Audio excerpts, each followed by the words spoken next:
하나님이 이르시되 우리의 형상을 따라 우리의 모양대로 우리가 사람을 만들고 그들로 바다의 물고기와 하늘의 새와 가축과 온 땅과 땅에 기는 모든 것을 다스리게 하자 하시고 아멘.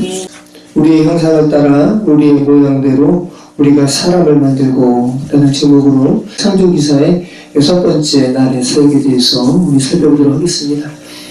드디어 사람의 창조에 대한 기사입니다. 5째 날의 기사를 우리가 지난주에 살펴보았는데 중요한 말씀이었죠. 단순히 24시간씩 하루하루를 의미하는 것이 아니라 하나님의 그 목적을 가진 창조의 기간을 한 용이라 했을 때 세 번째, 네 번째 용이 지난 5번째 이 창조 기사를 우리가 지난주에 살펴보았습니다. 집사님 지난주에 못 오셨는데 한번 생각을 해보세요. 창조 기사가 6번째 용에 걸쳐서 마무리되고 7번째 용에 안식하시잖아요. 그죠? 그러니까 오늘이 6번째 오늘이 창조 기사란 말이에요. 오늘 이 6번째 창조 기사를 마치고 7번째 유음에 쉬신다는 소리는 6번째 유음에 하나님께서 원하시는 그 창조 목적이 완성되었기 때문에 완료되었기 때문에 7번째 쉬시는 것이죠. 제5일째 창조 기사는 두 번째 용 이틀째에 아랫물이 한쪽으로 모여서 바다를 이룬 곳에 하나님께서 샘물을 나게 하시고요. 그 복을 주시고 사람에게 축복하듯이 번성하고 충만하라는 이 파라와 라바에 대한 복을 주셨어요. 우리가 구원기사에서 많이 접해봤던 그 복을 주시거든요. 근데 둘째 날, 셋째 날에 이 바다는 아랫물이잖아요. 네.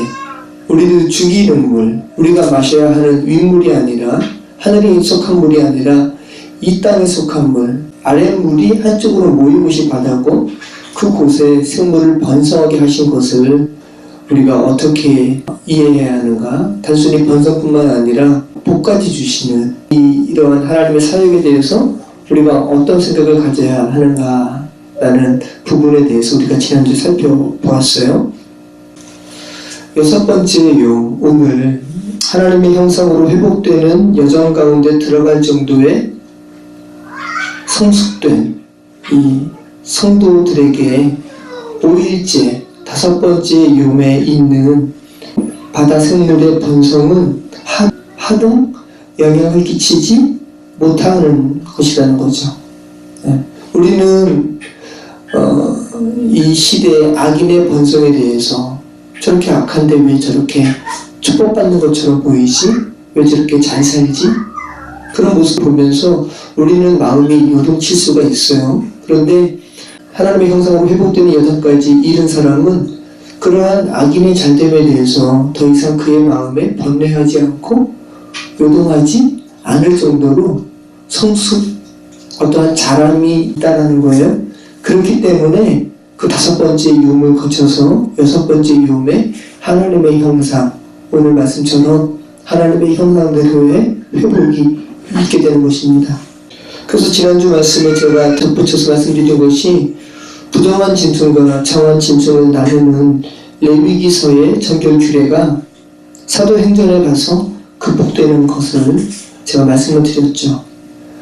베드로에게 환상이 있었잖아요. 하늘로부터 내 귀퉁이에 보자기가 매여서 땅으로 내려오는데 그 안에 베드로는 유대인 아닙니까?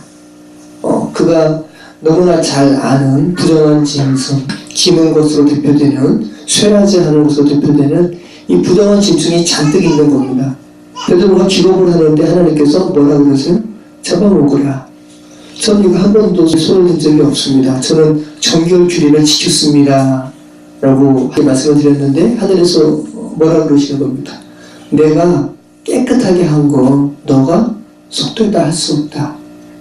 하나님께서 깨끗하게 하신 것은 깨끗한 것이죠.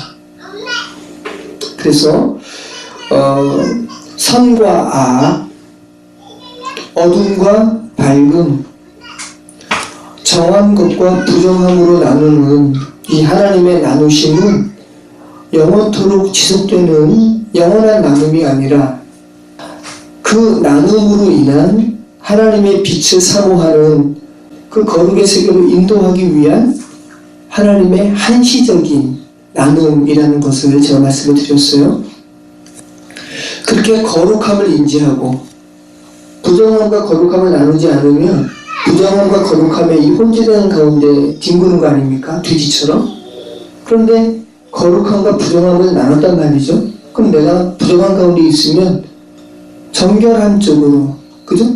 정함 쪽으로 내 마음의 사모함이 그 방향을 옮길 거 아니에요. 내가 어느 쪽에 있다면 그 가림막 너머의 빛의 세계로 나아가고자 하는 그런 바람이 내 마음에 생성된단 말이죠. 그러한 어떤 방향성으로 인도하기 위해서 하나님께서 나눔이라는 것을 허락하셨다는 거예요. 그렇게 거룩함을 인지하고 하나님과의 합의를 사모하고 결국은 그 하나님과의 합일된 존재에게, 그 하나님과 합일되는 존재에게 이제 그 어둠은, 부정함은 아무 의미가 없게 되는 것이죠. 결국 빛에 충만한 하나님과의 온전한 합일됨 앞에 그 어둠은 어떻게 되는 겁니까? 소멸되는 어둠이라는 거예요. 그 힘을 잃어버리는 어둠이라는 겁니다. 소멸되는 어둠이고 힘을 잃어버리는 어둠이요 부정함이기 때문에 결국 아무런 의미가 없게 되는 것임을 제가 말씀을 드렸어요. 또 우리가 이 창조의 여정 가운데 우리가 기억해야 할 것은 무엇이라 말씀을 드렸죠? 이 6일간의 창조 사역은 다른 이 세상의 피조세계의 그 어떤 것이 아니라, 그렇잖아요? 6번째 창조 사역은 결국은 나아가는 한 죽은 인간이 하나님의 형상으로 회복되는 것을 목적으로 한 창조의 여정이라면 그 다른 피조세계의 그 창조됨에 대해서 우리가 이거는 회다별의 기사야, 이거는 나 아니라 다른 사람을 창조하는 기사라고 이렇게 뭐라 그럴까요? 관조적으로 볼 것이 아니라 여러분 자신에게, 여러분 한 사람에게 하나님께서 말씀하시는 그 창조 기사로 여러분이 읽으셔야 된다는 거죠. 그래서 이 6일간의 창조 기사는 우리가 평생토록 계속해서 그 말씀 가운데 우리의 이 자아를 비춰봐야 하는 창조 기사라는 거예요. 여러분이 오늘 6번째 이 사람의 창조의 기사를 여러분이 저와 함께 나누게 되는데, 여러분이 제6일에 하나님의 형상대로 지음을 받은 그 창조 기사를 여러분이 읽는다고 해가지고 그 읽음이 여러분의 하나님의 창조됨으로서의 회복을 예증하는 것이 아니라는 거예요. 여러분은 어쩌면 아직 첫째 날에도 미치지 못한 사람이 있을 수 있고 둘째 날에도 미치지 못한 사람이 있을 수 있다는 거죠. 그만큼 우리가 더 경각심을 가지고 이 창조 기사를 우리가 살펴야 된다는 말씀이에요.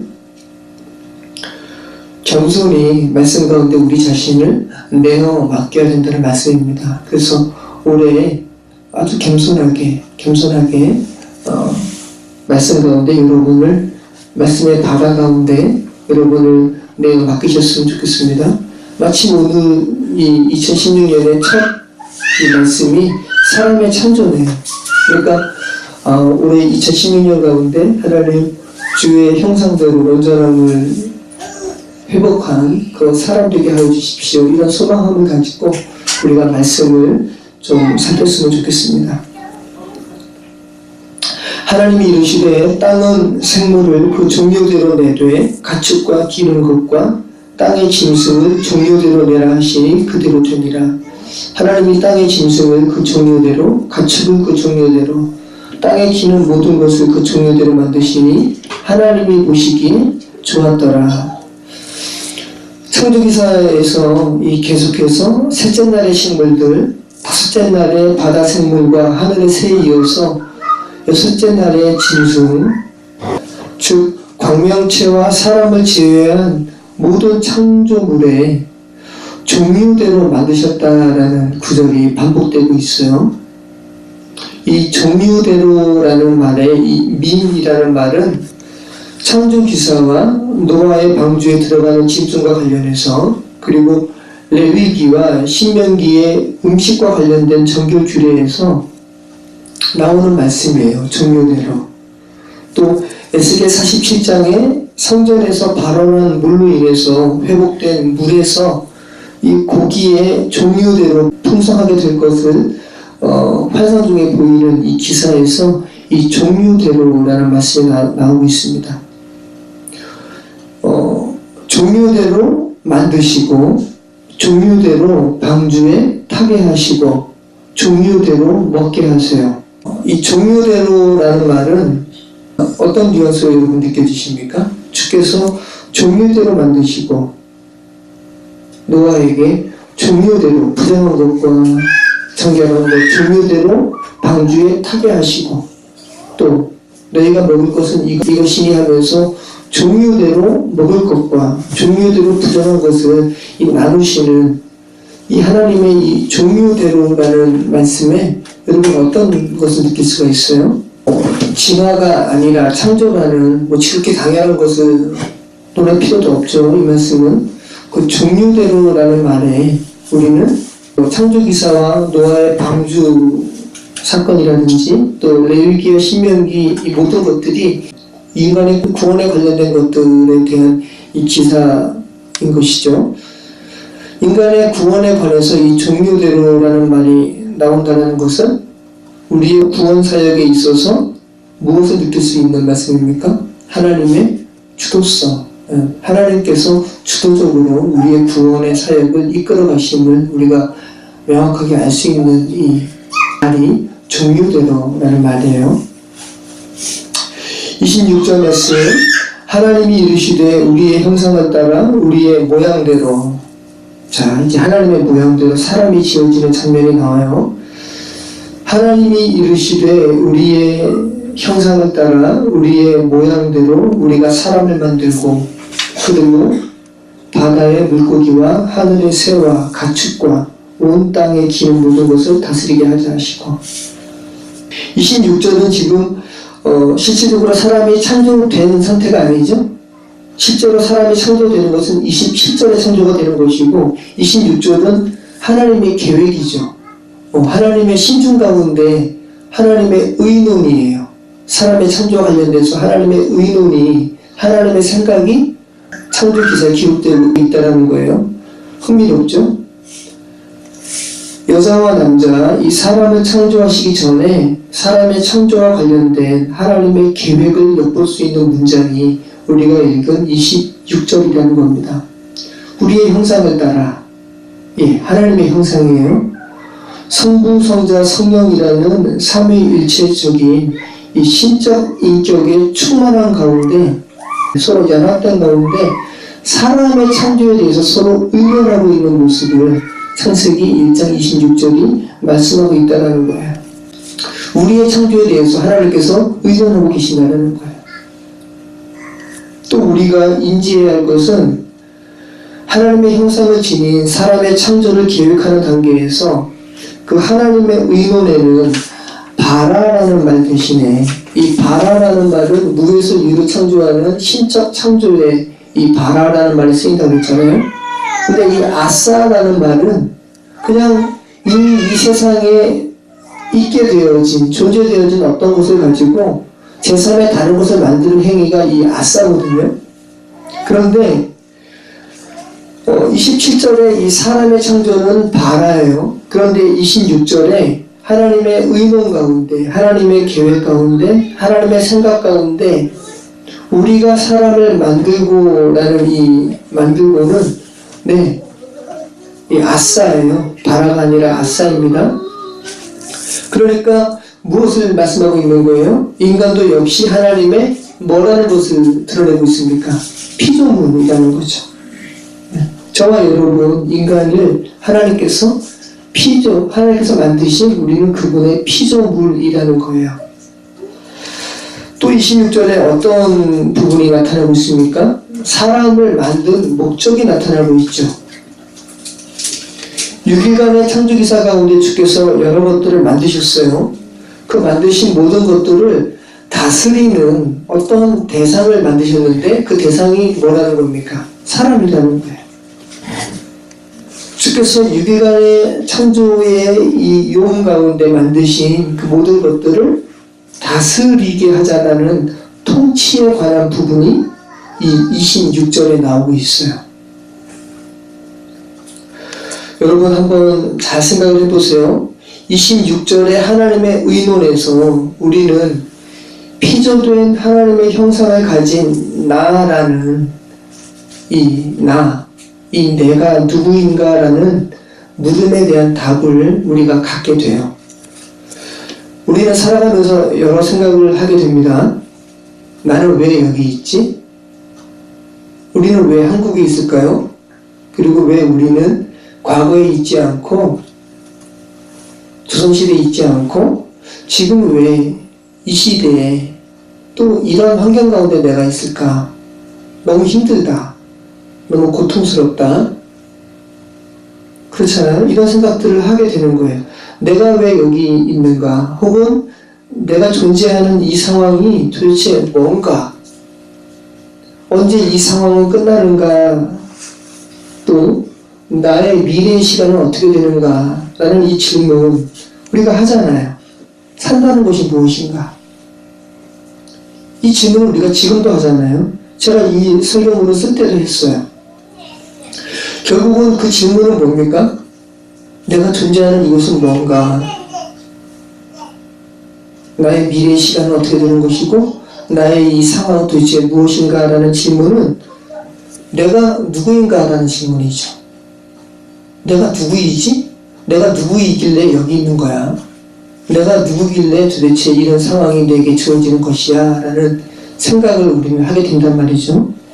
이러한 질문, 내가 누구인가에 대한 이 질문의 답을 창세기 1장 26절이 하고 있다는 거예요.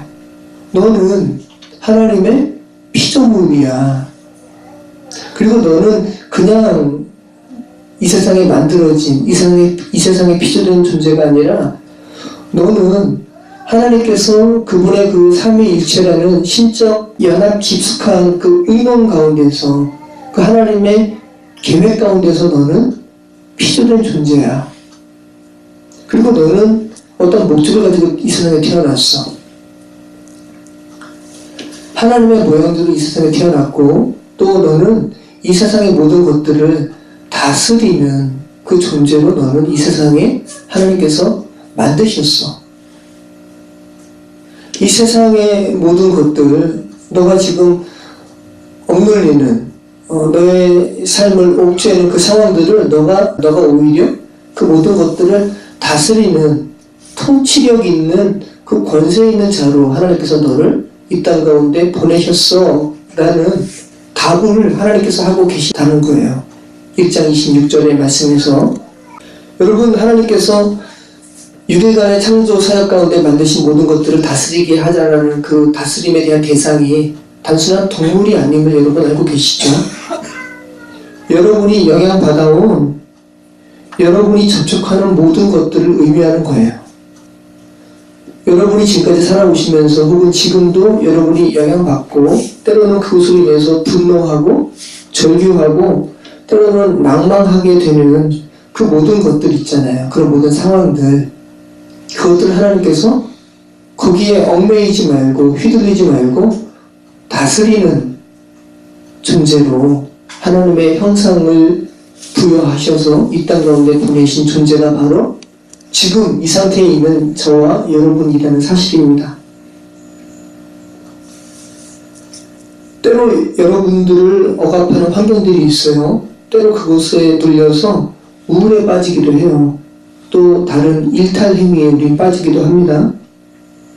하지만 결국은 그러한 우울과 그러한 일탈 행위들이 그것들을 다스리는가 또 그것들에서 도망가는가 그렇지 못하죠. 결국은 우리가 다스려야 그것들을 다스려야 그 게임은 끝나게 되는 거죠. 하나님께서는 하나님의 형상으로 지으심을 받은 존재는 그 상황을 조절하고 제어하는 다스리는 존재로 만드셨다는 거예요. 그러한 존재의 창조가 바로 6일째에 비로소 드러나는 창조라는 겁니다. 그리고 그러한 다스림이 어떻다라는 거예요? 가능하다라는 거예요. 여러분을 억압하고 여러분을 옥죄는 그 상황들을 하나님께서는 여러분이 그것들을 오히려 통제하고 다스리는 그러한 존재로 여러분을 만드셨다라는 거예요. 가능하다라는 겁니다. 지금 바로 그 순간을 위해서 그렇게 새로운 존재로, 그렇게 통치하는 존재로 드러나는 것을 위해서 빛도 우리에게 있어서 첫째 요매에 비춰졌고, 마실 물과 우리를 죽이는 물의 구분이 둘째 날에 있어졌으며, 또 씨 맺는 열매가 나는 마른 땅이 셋째 날에 드러난 거예요. 굉장히 하나님께서 체계적으로 창조 사역을 해오셨다는 거죠. 그리고 넷째 날에 우리를 향한 하나님의 영광의 계시도 우리는 광명체들을 통해서 알게 되었습니다. 그리고 다섯째 날에 악인들의 번성에 대해서도 우리는 표현할 수 있는 그런 자람의 자리까지 우리는 있게 되었습니다. 그렇게 다섯째 날에 자람까지 있는 자가 여섯째 날에 이 하나님의 형상으로 창조의 자리에까지 갈 수 있는 거죠. 여러분, 창조기사는 구원의 기사입니다. 지금 여러분이 다섯 번째 바다 생물의 이 번성에도 번뇌하지 않고 부정한 기는 것들을 잡아먹으라 말씀하시는 하나님의 음성이 들리는 5일째를 넘어서 6일째의 창조기사에 오신 분이시라면 지금 여러분을 하나님의 형상과 모양을 지닌 사람으로 회복하시기에 앞서서 하나님께서는 여러분으로 하여금 여러분과 관련된 그 모든 것들에 대하여 다스림에 관한 의논을 하고 계시다는 사실을 여러분 기억하시기 바랍니다. 지금 하나님께서, 삼위일체 하나님께서 서로 의논하시는 거예요. 아, 김영하 성도가 잘 다스릴 수 있을까? 윤경선 사모가 지금 이 상황 잘 다스릴 수 있을까? 네, 지금 의논하신다는 말이죠. 다스림에 대한 의논을 하고 계신다는 말씀이시죠. 따라서 창세기 1장 26절을 단순화해서 말씀드린다면 하나님의 형상으로 회복된 자, 어떤 자라는 겁니까? 다스림이 있는 자라는 거죠. 하나님의 형상으로 회복된 자, 다스림이 있는 자라는 말로 요약할 수 있는 문장이 바로 이 창세기 1장 26절이라는 말씀이에요. 여러분, 하나님의 성품과 행하심을 표현하는 데 있어서 다스림 말고도 여러 가지 표현들이 있을 수 있지 않을까요? 사랑도 있고 보살펴 섬기는 그런 문장도 있을 수 있는데, 왜 하나님께서는 사람의 창조와 관련해서 다스림이라는 주제로 말씀하고 계시는 것일까요? 다스림, 다스리다라는 말, 라다라는 말이에요. 오늘 본문에서 처음 사용된 말입니다. 창세기 1장 28절, 하나님이 그들에게 복을 주시며 하나님이 그들에게 이르시되 생육하고 번성하여 땅에 충만하라, 땅에 정복하라, 바다의 물고기와 하늘의 새와 땅에 움직이는 모든 생물을 다스리라 하시니라. 네, 5일째, 특별히 말씀을 드린다면 5일째 이 바다의 생물을 다스리라. 네, 거기에 이제 영향받지도 않고 이제는 오히려 다스리는 존재, 다스리는 존재라는 것은 영향을 오히려 주는 존재라는 거죠.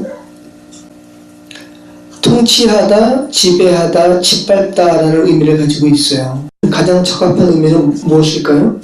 통치하다라는 의미겠죠. 그러니까 하나님께서는 하나님의 형상으로 회복된 자를 표현하는 그 서술이 있다면 뭐라는 겁니까? 다스리는 자라는 거죠. 아주 포괄적인 단어죠.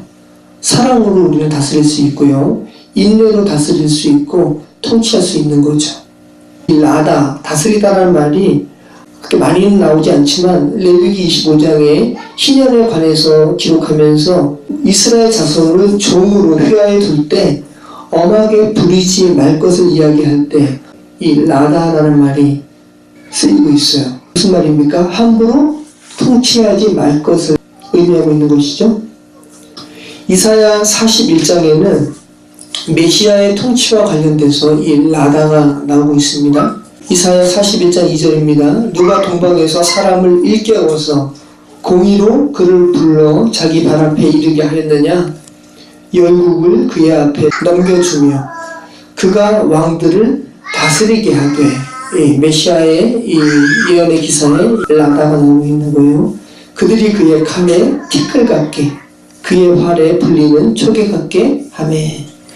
무슨 말입니까 여러분? 이 라다, 다스림, 통치라는 말은 하나님 그리고 메시아의 뭐라는 거예요? 특권이라는 거예요. 이 다스림을 하나님의 형상으로 회복된 하나님의 형상으로 지음을 받은 다섯째 날에 용을 지나 여섯째 날에 용에 이른 어떤 한 사람에게 이 다스림의 특권을 주신다라는 거예요.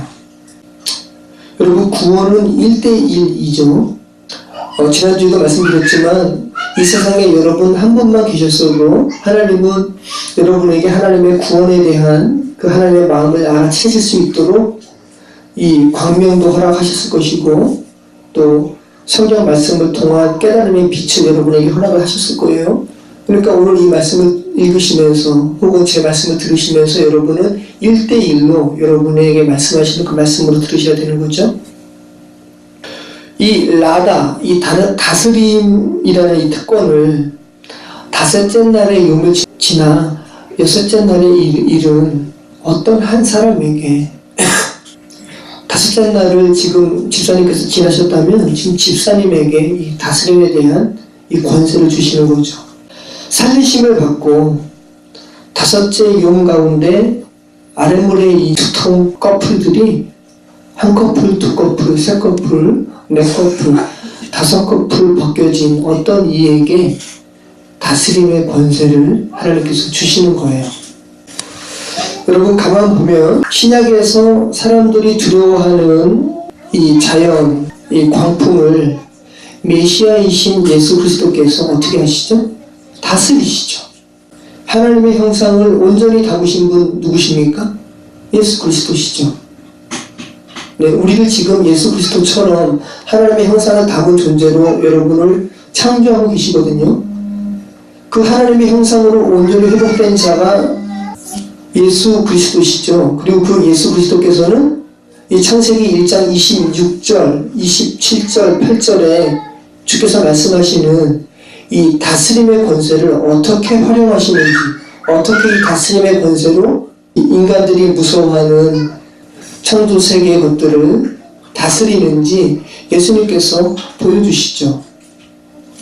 마가복음 4장 36절로 41절 그들이 무리를 따라 예수를 배에 계신 그대로 모시고 가매 다른 배들도 함께 하더니 큰 광풍이 일어나며 물결이 배에 부딪혀 들어와 배에 가득하게 되었더라. 예수께서는 고문에서 베개를 메고 주무시더니 제자들이 깨우며 이르되 선생님이여 우리가 죽게 된 것을 돌보지 아니하시나이까 하니 예수께서 깨어 바람을 꾸짖으시며 바다더러 이르시되 잠잠하라 고요하라 하시니 바람이 그치고 아주 잔잔하여지더라. 이에 제자들에게 이르시되 어찌하여 이렇게 무서워하느냐 너희가 어찌 믿음이 없느냐 하시니 그들이 심히 두려워하여 서로 말하되 뭐라고 그럽니까? 그가 누구시기에 바람과 바다도 순종하는가 하였더라. 그가 누구시기에 바람과 이 바다를 다스리시지?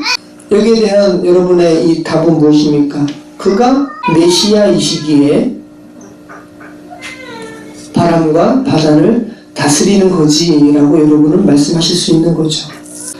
누가복음 7장 47절로 50절 이러므로 내가 네게 말하노니 그의 많은 죄가 사하여졌도다. 이는 그의 사랑함이 많음이라.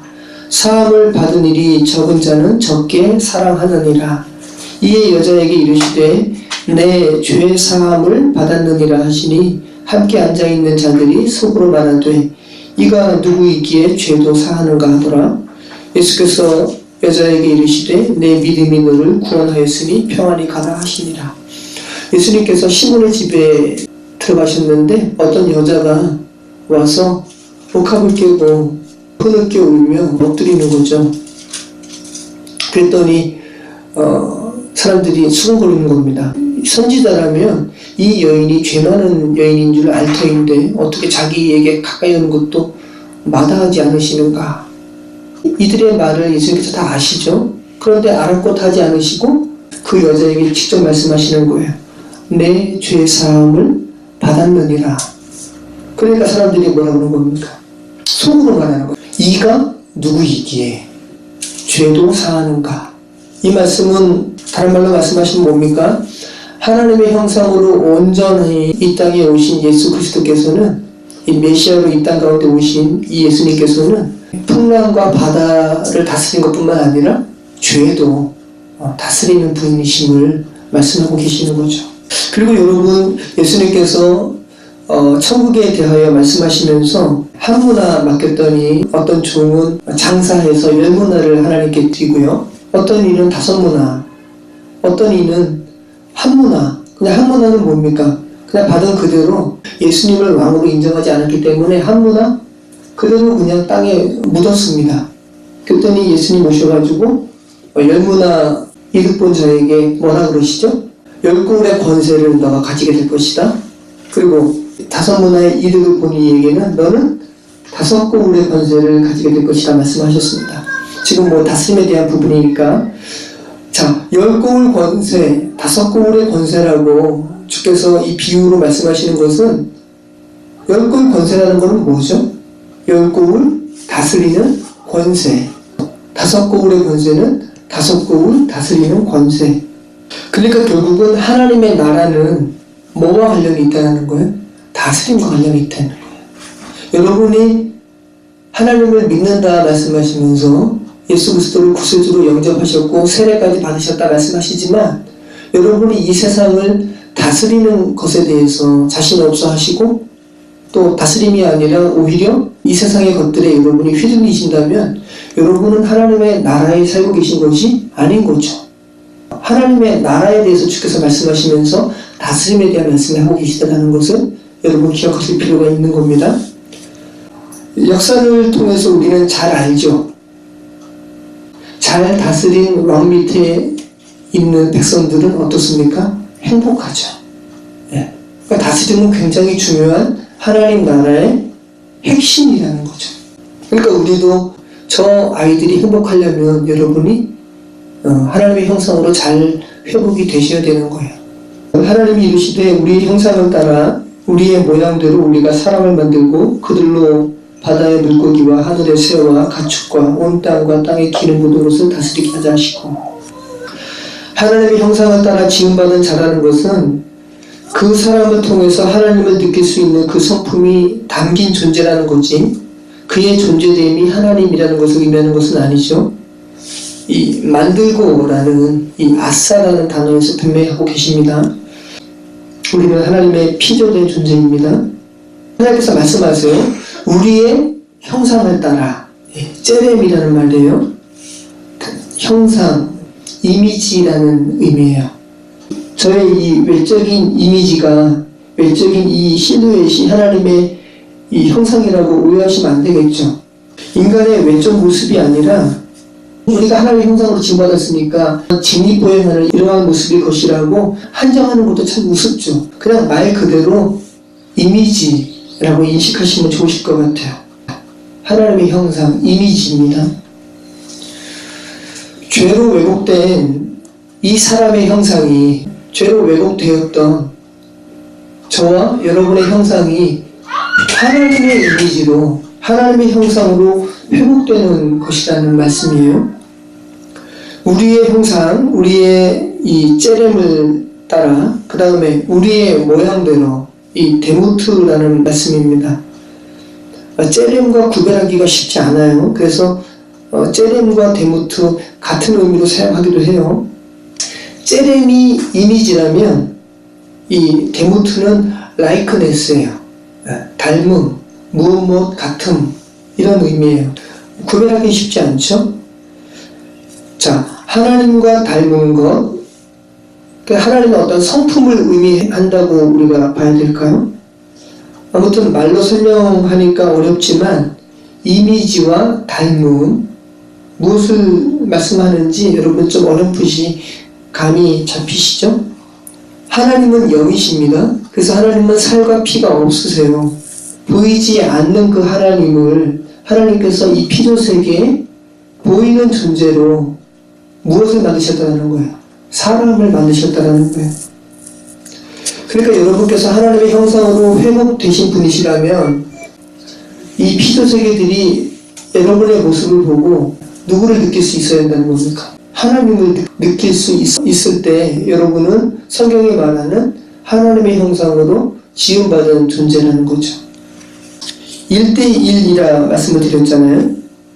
먼 옛날 태고 쪽에 인류의 대표인 흙으로 지어진 어떤 아담의 창조로 여러분이 창세기 1장을 보시면 안 되고, 그 아담의 창조와 지금 수천 년 혹은 수만 년이 지난 다음에 여러분과 무슨 상관이 있어요?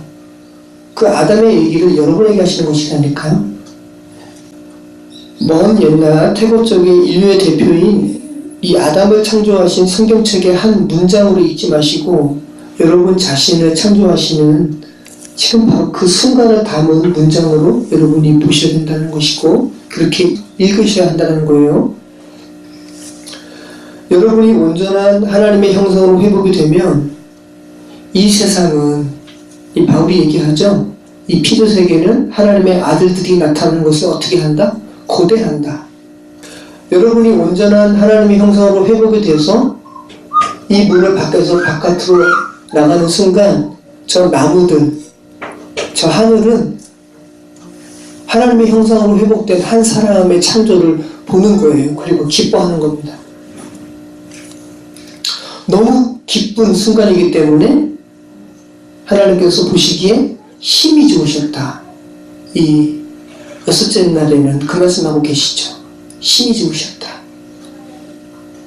단순히 이 첫째 날, 둘째 날 다 포함한 이 피조세계의 모든 것들을 보시기에 힘이 좋으셨다라는 그 의미를 넘어서 결국은 여섯째 날의 이 창조의 기사가 하나님의 형상으로 지음받은 한 사람의 창조, 한 사람의 구원을 목적으로 한 것이라면 하나님께서 보시기에 힘이 좋으셨다라고 하는 것은 여러분께서 하나님의 형상으로 회복된 그 모습을 주께서 감탄하시면서 너무 좋다라고 말씀을 하시는 거죠. 여러분 어떻습니까? 여러분께서 지금 그 6일째의 창조 기사에 와 계세요? 여기서는 섣불리 내라고 대답하시기 쉽지 않죠. 그래서 이 6일간의 창조 기사는 어떤 이에게는 평생 가는 것이고, 또 어떤 이에게는 안타깝지만 제6일에 하나님의 형상으로의 회복에 이르지 못하고 영원한 죽음을 맞이하는 안타까운 영혼이 있다고 예수님께서 말씀을 하시죠. 하나님의 형상이 이런 거야 라고 완전하게 우리에게 계시하신 분이 성경에 나오죠. 누굽니까? 예수 그리스도시죠. 그런데 우리가 그리스도인으로 이 세상에 살아가죠. 그리스도인이라는 것은 그리스도의 형상을 보여주는 사람이라는 의미죠. 그리스도는 하나님의 형상을 완전히 보여주신 분이시라는 점에서 그리스도인이라는 말씀은 하나님의 형상을 드러내는 사람이라 할 수 있겠죠. 그러니까 우리가 함부로 저 그리스도인이에요 라고, 기독교인이에요 라고 그냥 하나의 불교, 이슬람교, 기독교인을 나누는 그러한 종교란에 한 칸에 적는 그러한 기독교인이라는 의미가 얼마나 퇴색된 것인지 우리가 이 그리스도인이라는 의미를 더 깊이 살펴본다면 참 조심스럽고, 또 그 그리스도인이라는 그 의미가 부여된 자로 살아가는 것이 얼마나 무거운 것임을, 책임감이 있는 것임을 여러분이 느끼실 수 있는 겁니다. 지금 여러분은 세상의 피조물들이 여러분의 모습을 보고 하나님의 형상을 발견하는 모습인가요? 참 사람, 진짜 사람은 이 하나님의 형상이 회복된 자가 진짜 사람이에요. 성경이 말씀하시는 참 사람은 이 하나님의 형상으로 회복된 자를 하나님께서 사람이라고 하세요. 이 사람만 사람이에요. 우리는 가끔 신문기상에서 금수만도 못한 사람이라는 말을 사건 사고를 통해서 많이들 얘기하는데, 엄밀히 말하면 모든 사람이 금수만도 못한 사람이에요. 하나님의 형상대로 회복되지 못한 사람은 성경이 말하는 사람이 아닙니다. 여러분, 사람과 짐승 간에 어떤 차이를 둘 수가 있어요?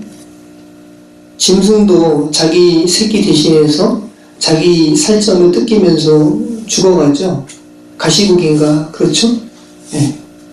하물며 우리가 그냥 도덕책이라든지 어떤 사전에서 만물의 영장이라고 우리가 표현하는 사람들은 어떻습니까?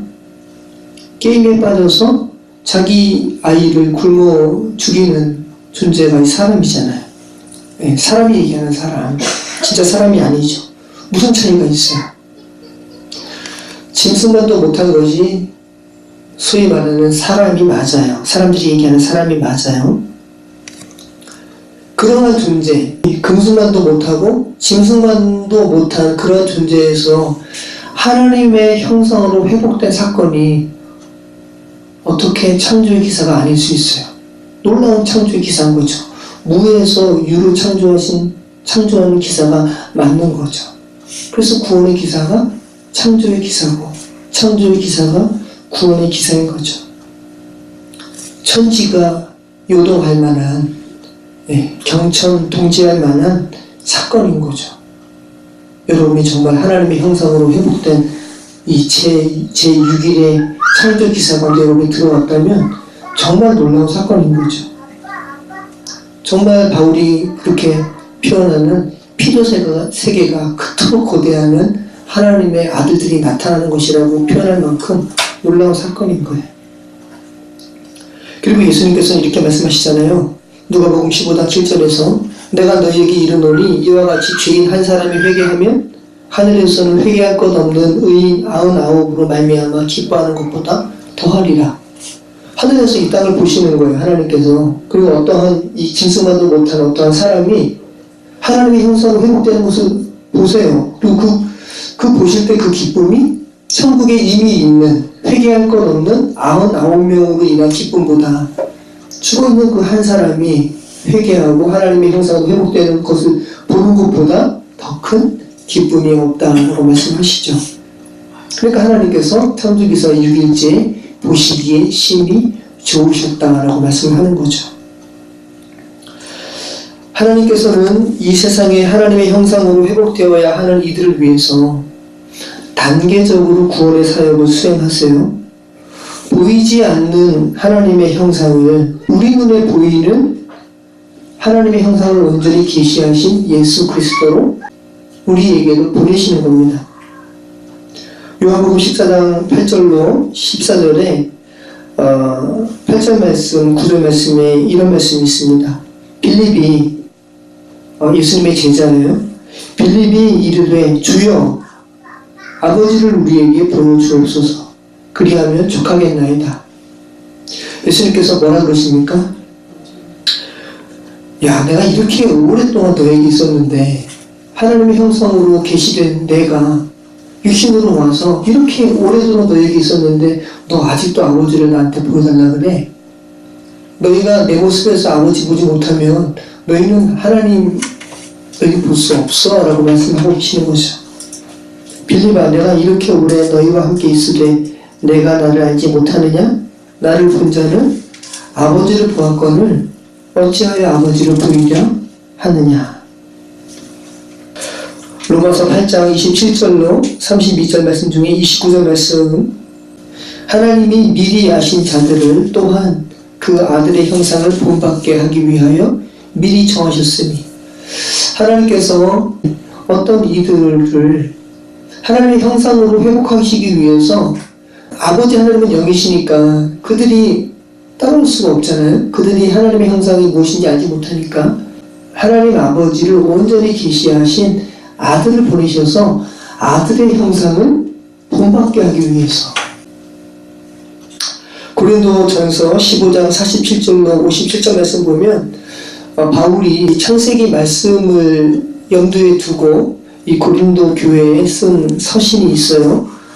첫사람은 땅에서 났으니 흙에 속한 자이거니와 둘째 사람은 하늘에서 나셨느니라. 첫사람 아담입니다. 둘째 사람은 누구죠? 예수 그리스도.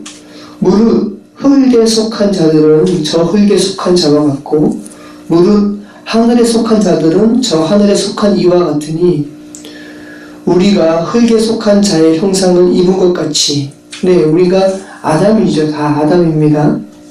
흙에 속한 자의 형상, 여기 형상이 나오죠. 이 히브리어의 째렘을 헬라어에서 이 에이콘으로 바꿔서 말하고 있어요. 우리가 컴퓨터에서 아이콘 하죠. 아이콘. 많은 자료가 있을 때 한눈에 들어오게 하기 위해서 아이콘을 제가 바꿔요. 문서가 있는 그 폴더는 아주 예쁜 문서 모양의 아이콘으로 바꾸고요. 그리고 영상과 관련된 폴더가 있으면 영상, 이 대표적으로 뭐죠? 캠코더 형상의 아이콘으로 바꾸거든요. 이게 아이콘이에요. 그 아이콘을 보면, 그죠? 그 아이콘이 지시하는 것이 뭔지, 아이콘이 담고 있는 것이 뭔지 아이콘이 보여주고 있는 거죠. 이게 아이콘, 에이콘입니다. 우리가 흙에 속한 자의 형상을 입은 것 같이 또한 하늘에 속한 이의 형상, 에이콘을 입으리라. 우리는 언젠가 우리가 흙에 속한 자의 형상, 아담의 형상을 입은 것처럼 우리는 하늘에 속한 자, 예수 그리스도의 아이콘, 예수 그리스도의 에이콘을 우리는 입게 될 거야 라고 말씀하고 계세요. 형제들아, 내가 이것을 말하노니 혈과 육은 하나님 나라를 이어받을 수 없고 또한 썩는 것은 썩지 아니하는 것을 유업으로 받지 못하느니라. 굉장히 하나님께서 체계적이시죠? 지금 제가 드린 말씀을 보면 하나님께서 우리를 곧바로 아버지 하나님께 연결하지 않으시고 예수 그리스도를 통하게 하심을 우리는 보게 되죠. 구원의 신비예요. 이 에이콘, 아까 드린 말씀처럼 문자적인 의미로 화폐에 그리거나 조각한 형상이 이 에이콘입니다. 유사함, 비슷함을 의미하고 있고요. 또 카피, 복사라는 의미를 가지고 있어요. 그래서 이 바울이 신약성서에서 에이콘을 의미할 때는 항상 원형이 있음을 염두에 둔 표현인 거예요. 원형은 누굴까요? 하나님이시죠. 고린도후서 3장 18절 우리가 다 수건을 벗은 얼굴로 거울을 보는 것 같이 주의 영광을 보매 그와 같은 형상으로 변화하여 영광에서 영광에 이르니 곧 주의 영으로 말미암음이니라. 골로새서 3장 10절 새 사람을 입었으니 이는 자기를 창조하신 이의 형상, 에이콘이죠. 형상을 따라 지식에까지 새롭게 하심을 입은 자입니다. 지식에까지 새롭게 하심을 입은 자입니다. 그리스도 안에서의 형상의 이러한 완전한 회복은 언제 일어납니까? 바울은 최종적으로는 미래에 완성되는 것이지만 바울은 지금 현재에 참여하는 것으로도 표현하고 있어요. 그러니까 미래에 궁극적으로 완성될 하나님의 형상, 예수 그리스도의 형상으로 화할 우리의 모습은 지금 이미 실현되고 있는 과정 가운데 있는 것이다 말씀을 하는 거죠. 예수 그리스도의 형상으로 회복될 이 미래는 지금 그 형상에 참여하고 있는 자들에게는 실현된 미래라는 것이에요.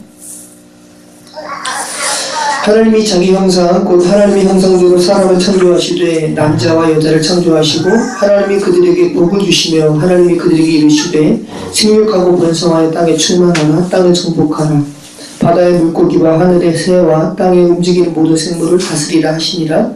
하나님이 이르시되 내가 온 지면에 씨 맺는 모든 채소와 씨 가진 열매 맺는 모든 나무를 너희에게 주노니 너희의 먹을거리가 되리라. 또 땅의 모든 짐승과 하늘의 모든 새와 생명이 있어 땅에 기는 모든 것에게는 내가 모든 푸른 풀을 먹을거리로 주노라 하시니 그대로 되니라. 하나님이 지으신 그 모든 것을 보시니 보시기에 심히 좋았더라. 저녁에 되고 아침에 되니 이는 6째 날이니라. 자, 하나님이 자기 형상 곧 하나님의 형상대로 사람을 창조하시니라 말씀하시면서 그것으로 끝내지 아니하시고 덧붙이시죠. 남자와 여자를 남자 자칼, 여자 네케바라는 남성과 여성을 창조하셨다라고 말씀하고 계세요. 그리고 그 남자와 여자에게는 먹거리를 내가 줄 거야 라고 말씀하시면서 씨 맺는 채소, 씨 가진 열매, 이 제라를 가진 채소와 제라를 가진 열매를 내가 그 사람, 남자와 여자에게 줄 거야 라고 말씀하시죠. 이 남자와 여자, 사람에게 주는 이 씨 가진 먹거리가 특별한 것임을 성경이 말씀하기 위해서 다른 짐승들에게도 먹거리를 줄 거야 라고 말씀하시면서 다른 짐승들에게는 무엇을 말씀하시죠? 푸른 채소, 이 제라가 없는 것을 말씀하고 계시죠. 그러니까 성경 본문이 이 제라, 씨 가진 이 열매와 채소와 관련해서 사람과 관련시키고 있음을 우리는 알게 되는 겁니다. 여러분, 씨, 우리가 창세기 50장까지 말씀 나누면서 예수 그리스도를 의미하죠. 예수님께서 마태복음에서 씨에 대해서 말씀을 나누신 거 여러분 기억하시나요? 어떤 비유가 있죠? 겨자씨 비유, 씨 뿌리는 비유도 있고요. 그런데 이 겨자씨 비유가 오늘 이 창세기 이 남자와 여자와 관련된 이 씨 가진 채소와 관련성을 말씀드릴 수 있는데, 여자는 여러분 씨, 제라죠. 여자는 남자의 씨를 받아서 자녀, 성경적으로 얘기하면 아들을 출산하죠. 우리는 그리스도의 신부죠. 우리는 신랑 되신 예수 그리스도를 기다리는 뭐죠? 여자입니다. 그리고 그리스도라는 씨를 받아야 하는 여자입니다. 자, 그 의미로 한번 이 겨자씨 비유를 생각을 해보세요. 예수님께서 마태복음 13장 31절에 이렇게 말씀하세요. 또 비유를 베풀어 가라사대 천국은 마치 자기 밭에 갖다 심은 겨자씨 하나 같으니 이는 모든 씨보다 작은 것이로되 자란 후에는 나물보다 커서 나무가 되매 공중의 새들이 와서 그 가지에 깃들이느니라. 예수님께서 이 천국의 이 씨와 관련된 말씀을 강조하기 위해서 아주 작은 씨, 이 겨자씨로 비유를 하시는데, 여기서만 말씀하시는 겨자씨는 뭡니까? 자칼이에요. 남자예요. 네케바는 뭡니까? 네, 겨자씨가 심겨진 밭이에요. 여자예요. 네케바, 겨자씨가 심겨진 이 밭에 이 겨자씨, 예수 그리스도의 이 씨가 뿌려지니까 어떻게 돼요? 나무가 자라서 새가 깃들여요. 그러니까 자칼과 네케바, 신부와 신랑이 온전한 연합을 이루게 되니까 나무가 자라게 되는, 천국이 이루어지는 이 비유를 예수님께서 말씀하고 계시는 거예요. 바울도 이 말씀하셨죠? 에베소서 5장 21절 32절 말씀에 그리스도를 경외함으로 피차 복종하라. 아내들이여 자기 남편에게 복종하기를 주께 하듯 하라.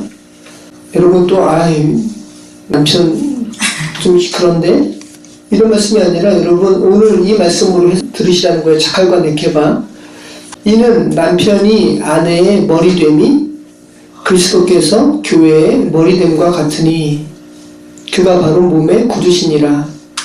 그러므로 교회가 그리스도에게 하듯 아내들도 범사에 자기 남편에게 복종할지니라.